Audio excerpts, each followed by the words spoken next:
while the Romans reined their horses and fought like infantry. Damn. As the cavalry battle intensified, Alright. Romans, we were just in talking defeat at the Battle of about Heraclea, the Romans when it reacted Consul to Laevinus returned. that reaction from The Roman yesterday. recruiting machine intensified greatly.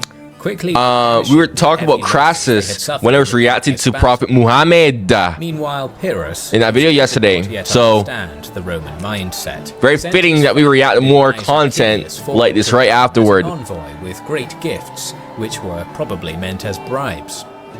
Pyrrhus himself marched north in the direction of Rome proper, and his army was swelled by the Italian Greeks and Italian allies of Rome, who now viewed him as a hero for defeating their subjugators. In a show of Roman honor, Cineas was sent away without achieving his goal of peace, but he had observed the frightening speed of the Roman levy system. Almost directly after this, a Roman named Fabricus arrived at Pyrrhus's court, with the aim of negotiating the release of the prisoners taken at Heraclea. Pyrrhus tried to bribe him to no avail, and then failed to impress him by frightening him with an elephant. Fabricus was also an extremely honourable but prickly man. When Pyrrhus's treacherous physician offered to poison the king for money, Fabricus instead informed Pyrrhus and stated that he would not dishonour Rome by defeating his enemy by treachery. You know, one thing I really got to, I mean, I don't like Rome too much because they did a lot of bad things. A lot of bad things. Honestly, I think the Roman Empire is low-key kind of underhated.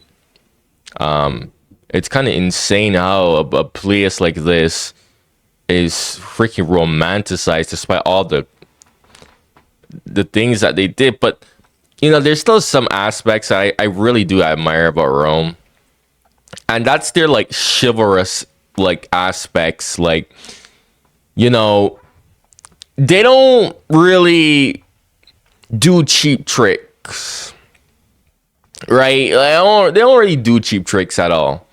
I mean, this is like one of the reasons why Hannibal was like so successful against them in the first place, was because the Romans themselves just didn't want to like do cheap tricks, and Hannibal was just doing cheap tricks left, right, and center. You know, they really do carry that sense that a lot of people today just don't have. People, you know, just would play very, very dirty. Do you very, very extremely dirty, man, and that seems more common now. I honestly wish that this like sentiment, this chivalrous sentiment, at least somewhat carried on to today's society, but I guess not. Unfortunately, we live in a world where it's just not like, we just don't really live in a pleasant world. Greatly admiring this paragon of a man, the Epirot king offered the Roman first place among his companions. Fabricus refused, stating that if he had accepted, the Epirots would soon wish he were king instead of Pyrrhus. After this witty remark, he departed back to Rome with the prisoners, who were released as a gesture of kindness. Listen to her. The Pyrrhic army then continued its northward march and attempted to take Capua. Laevinus, who had reached the city before them, prevented Pyrrhus from taking it, so the king pivoted south and attempted to seize Neapolis, and again was repelled. After his failure to take the cities in Campania, Pyrrhus marched on Rome via the Latin Road and stopped just 6 kilometers from the city. After Brennus's assault in 390 BC, the walls of Rome had been strengthened and the city was reported to be impregnable. A strong garrison held the city. Anything reported like unsinkable, impregnable, And 2 other Actually, you know what? Only Constantinople, like that was genuinely impregnable. Constantinople almost survived all the way into the modern age. Constantinople legitimately was like 100 years. Well, it depends on when you consider. No, not 100 years. 200 years. About 190-ish years, which is really not a long time when we're talking about like age, like eras and whatnot. Like, and you know what's funny about that is that the Ottomans had like 100,000 men, and Constantinople had like 10,000 men defending it. The Roman Empire at that point was, I mean, not even a shell. You can't even, a shell doesn't even describe what the Roman Empire at that point was. But they almost still held. The Ottomans were going to lose that. But the freaking Crusaders were too busy bickering amongst each other. Literally. That they didn't get there in time to freaking rescue the blasted city. No, Constantinople was probably the only city that was genuinely impregnable. I cannot think of any other city that was actually impregnable. You know what's funny is, honestly, Constantinople, you know, there's a good chance that Constantinople could have survived into the modern age. You know, like the Vatican, like as a city-state, pretty much, into the modern age, right? Imagine if we had Rome with us in 2026 in Constantinople. That would be such a crazy timeline. You don't even know. Oh my gosh, why did we not get that timeline? I honestly think that had the freaking Ottomans lost at Constantinople, that like nobody wouldn't really bother with Constantinople like ever again. Like seriously. It's so sad how Rome was this close. Even though I don't like Rome. I don't really like Rome, but still it was such an important historical entity that, you know, it would have been pretty cool to see it survive into the freaking modern age, into the 20th century as a small city state. That would be so insane, bro, but whatever. And so he decided to retreat south to Tarentum rather than besiege the city over winter. With the Romans refusing to make peace, the campaign would continue into 279. Since his victory at Heraclea, the Italian tribes had flocked to his banner. Samnites, Lucanians, Bruttians, and Salentines all sent contingents to join Pyrrhus's army. This year, instead of attacking the enemy capital directly, he would campaign up the Adriatic coast in Apulia, hopefully inducing more of Rome's allies to change sides and securing his supply lines back to Epirus. In spring, he began his advance. Up until this point, the legions had been reluctant to confront Pyrrhus after their prior defeat at Heraclea, but having the important Apulian cities threatened, they were forced to, and marched south to meet the Pyrrhic army near the city of Asculum. Alright, here we go. Consuls Publius Decius Mus and Publius Sulpicius Severio commanded the double consular army that the Romans had brought, consisting of around 40,000 legionaries and 5,000 cavalry.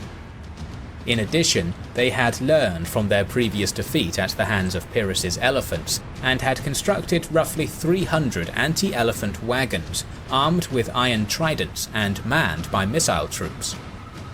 Pyrrhus, meanwhile, had around 38,000 infantry, 5,000 cavalry, and 19 elephants. His Macedonian phalangites were ordered to the position of honour on the right wing. To their left were the mercenaries hired from Tarentum and Ambracia. Next to these troops were the Bruttians and Lucanians, Italian allies of the Pyrrhic army. In the centre of the line were the Thesprotians and Caunian tribes of Epirus. Even closer to the left were units of Greek mercenaries, and on the left wing of the infantry line were the Samnites, armed as hoplites. Pyrrhus's flanks were covered by his cavalry, with light troops and elephants behind each wing. Outside of the main battle line, Pyrrhus formed up with 2,000 of his elite guard as a mobile reserve, ready to move wherever they were needed.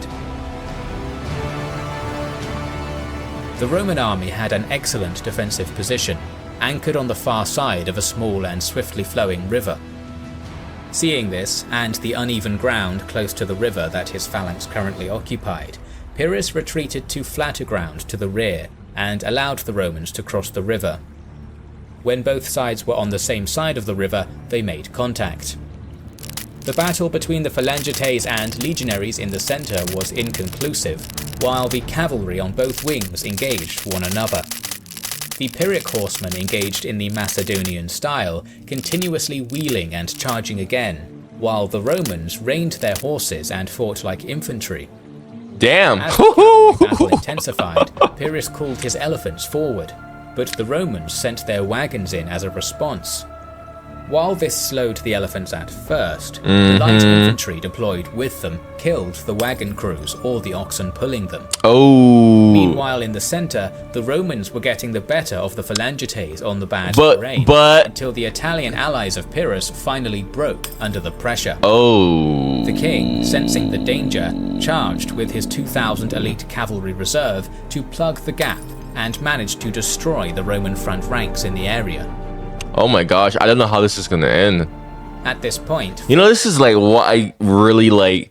Yo, if there's one thing, because I haven't really like done a video on like field battles, like historical field battles in such a long time, is, bro, I honestly don't know how this stuff ends, how most of this stuff ends. Right? I mean, bro, history is so vast, right? And this is like one of the main points of this YouTube channel, is that there is so much to learn. And as I was explaining yesterday in my Islam reaction, Khalid bin al-Wahid, the sword of God, like when they were talking about how he was such a skilled commander, all the battles that he was winning. And before they went and talked about him, and they were talking about the Roman Empire, giving historical context, they brought up the Roman Empire, they brought up Crassus, they brought up Caesar, they were talking about their achievements a bit, and you know, all that, right? I pointed out that you know, all these reactions that I do, you know, I don't really completely forget it, right? Like, I don't like go and like when the video is done, I forget it. No, it goes in my subconscious. Seriously, it goes in my subconscious, and you know, whenever I hear someone bring up that specific topic again, I'm like, oh. Yeah. I know what you're talking about. I've heard about that. I've seen that before, right? But what's so weird about that is, like, it's not in my active recall memory. So I can't, like, actively recall it most of the time. It really depends. Most of the time. Like, I need someone to bring it up first for my memory in my subconscious to identify. And then it's like, oh, shit, yeah. So the reason why I'm saying that is because,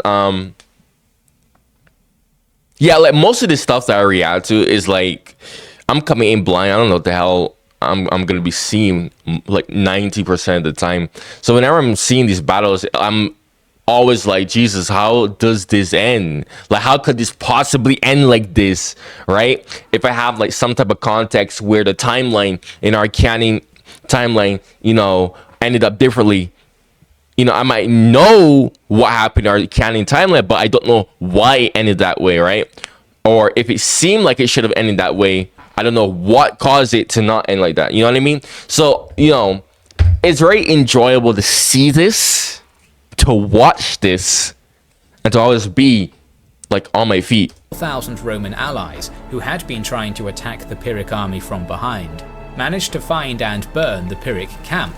Plus, I learned this goes to my subconscious, and in the future, if it's ever relevant again, it does help me. Which was visible to the armies in the field. The Phalangites were demoralized by this loss and began to lose cohesion. Oh, well, I honestly thought by the Romans. Yeah, the elephants. That's what I was looking at. I was like, the elephants, man. Come on now, they're free. Looked critical, but at this moment, yep. the elephants and cavalry on the Pyrrhic wings finally managed to attack the Roman flank, which suffered heavy losses. Sensing another massacre, Rome's commanders withdrew in good order back to their camp. The battle had been another hard contest, but Pyrrhus had gained victory again, at the cost of 3,500 men. Jesus have mercy. The Romans lost around 6,000. Ooh, damn. The camp was destroyed, double. Pyrrhus lost a few hundred more men due to lack of shelter and provisions in the days after the battle. He surveyed the destruction and corpses all around him and famously stated, "One more victory and we are undone." This is the origin of the term Pyrrhic victory, triumphs so costly that they are just as bad as defeats, a term which we still use 2,300 years later. After the bloody battle at Asculum, Pyrrhus once again marched back to his base at Tarentum and began to recruit fresh soldiers in order to fill his depleted ranks. Golly, man. 2 embassies arrived, each with a unique opportunity for the Epirot king. Oh wait, hold on a second. This is the Sicilian campaign. Okay, you wanted me to do the Sicilian campaign in another part, right? You want me to do the entire Sicilian campaign as one whole video, right? If I'm not mistaken. And you wanted me to do this battle right here that we just did here, right? As Sicilian campaign, right? Yeah, I think that's what if I read that correctly.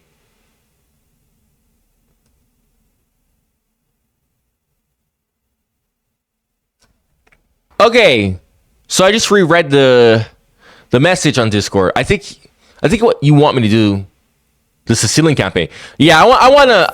I'll do the Sicilian campaign because I want to see how he. I actually do want to see how he recovers from that, like right now, honestly.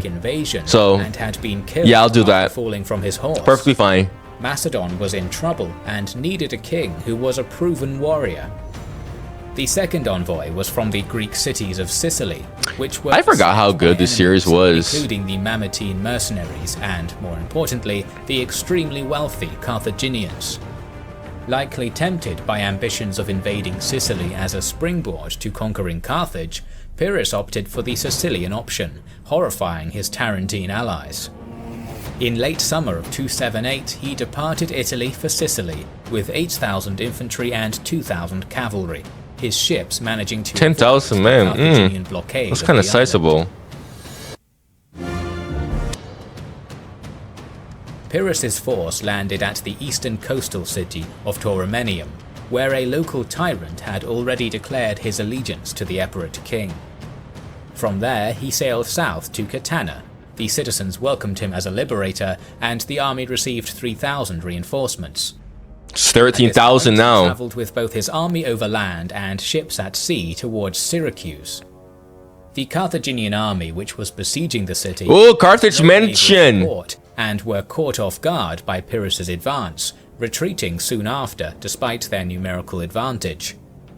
After his victory at Syracuse, Pyrrhus was able to gain possession of the 140-ship-strong fleet there, which gave him an advantage over the Carthaginian fleet around the island. Now he moved west and marched on Agrigentum, where the city's tyrant, Soristratus, was also allied to him. It was here that Pyrrhus wintered and gathered his troops together before advancing further west. At the beginning of 278, the Pyrrhic army set off once again. The next city, another Heraclea, had to be stormed, and it was a sign that things were going to get much more difficult as they passed the Halicus River into Carthaginian territory. Despite this, the next major cities to the west, Selinus and Segesta, came over to Pyrrhus without a fight. This would be the last walkover he would enjoy on Sicily. Meanwhile in Macedon, Demetrius' son, Antigonus Gonatus, stepped up and defeated an 18,000-strong Gallic army at Lysimachia by luring them into attacking his abandoned camp, gathering many treasures, and when they were laden with goods, trapping the Gallic force between his army and his fleet. After this, he took the kingship of Macedonia for himself. Why is Constantinople called Byzantium? What was that? What it was called before? It was called Constantinople, or like what's going on there? It was now in the west. This was not the last time Antigonus would be heard from. Next, Pyrrhus decided to attack the mountain fortress city of Eryx on the northwest coast of the island. Pyrrhus laid siege to the settlement first with catapults and ballistae, and then with scaling ladders. These sources emphasize that Pyrrhus was first to climb the walls, and fought heroically, pushing many defenders back himself. After a hard-fought siege, the city was taken. To the northeast was Panomus, a port settlement which possessed the finest harbour in Sicily. Pyrrhus quickly stormed it after taking a few outlying fortresses, and then finally turned west once again to Lilybaeum. In his attempt to capture this final holdout of Carthage's power on Sicily, he had to raise intense taxes and levies on the cities that he now ruled. This new harsh conduct caused his Sicilian Greek subjects to view him as a tyrant, and he was no longer welcome. Bruh. As The irony. Tarentum sent another envoy to their former ally. The Romans had reversed all the gains Pyrrhus had made. Seeing no future on Sicily, he marched back to the eastern city of Masena and sailed back to Italy. And another costly, pointless victory. Oh my gosh, Pyrrhus. Yo, Pyrrhus. Yeah, this man is just unlucky with all this like costly endeavors that he keeps on going into. The city of Locri in southern Italy had a temple to the goddess Persephone and was well stocked with years of temple offerings. Always in need of funds, Pyrrhus robbed the temple and loaded the contents onto his No, Pyrrhus. You're not supposed to touch temple offerings. Oh my gosh. I didn't know Pyrrhus is a Viking now. Hell, not even a Viking. Apparently the Vikings took Pyrrhus's tactics now. Because obviously the Vikings was after him. Freaking robbing churches and whatnot. But still though, I don't know how people back then viewed like the whole like religious, oh don't touch this religious like thing. I don't know. Was that like a thing in this period of time, or like I need someone to explain that. ships, which were promptly destroyed in a storm. This This guy has the most terrible luck. misfortune had a great effect on the Epirot king, who considered himself cursed. Yeah, he is. What?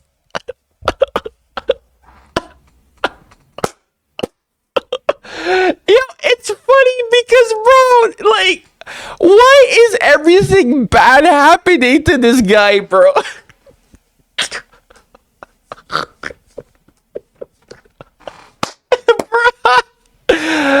Oh my god. Oh my god, that is hilarious, bro. Holy shit. Okay, that's actually a fun way to end things off here. Look, bro, if you made it all the way to the end of this video and you are new here, make sure to subscribe. And look, if you like my reactions, you like what I have to say, you got different videos you want to see my reaction to, comment in the comments below. This is a part of Members Week, whereby 1 or 2 weeks I do member-only suggested videos and reactions.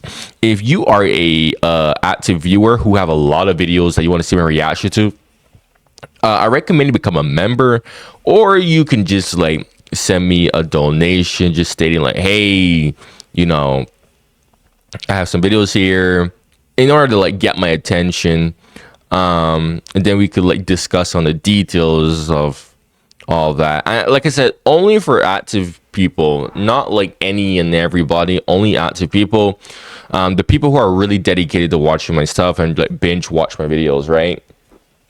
So I'm not just saying this to like say like, oh my god, give me money. No, I'm saying like, yo, you like my videos, you like my reactions, you like my takes, you want to see more of it, you have videos you want to hear me say my opinion on. A good way to speed that up, because I have literally like 300 suggested videos saved in my files. 300. And sometimes I overlook a lot because it's just stacking and stacking and stacking and just stacking, right? So that's why I say like, yo, a good way to get your thing that you really want to see my reaction to, or you really want to hear my opinion on something, you could just send me a donation and it'll be done like almost instantly, right? Or you could become a member, and that suggested content will become a part of Members Week. It will still have a priority to be done, but it's not as guaranteed like instantly. Like, it will be done on Members Week, like, yes, every month. Members Week is once a month for 1 or 2 weeks, depending on the context. Right now, Members Week is lasting technically 2 weeks, because I'm doing like June and July back to back. So it's like, okay, 2 weeks. And then August, you gotta wait all the way until August until the next Members Week. Like I said, if you don't want to wait for that, like, a guaranteed way to get that like suggested video done is to like basically like send a donation, right?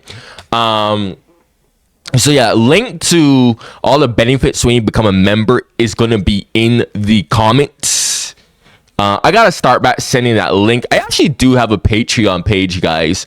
I was really considering like moving everyone from my members onto my Patreon, but I have been so busy that I'm just like, I haven't really like gotten to that, honestly speaking, guys. Anywho, with all that being said though, great video. I honestly forgot how absolutely fire this series was. This is probably one of my favorite series. Belisarius, my Belisarius series. There was another series, man, that I did. Belisarius is definitely one of my favorite series. There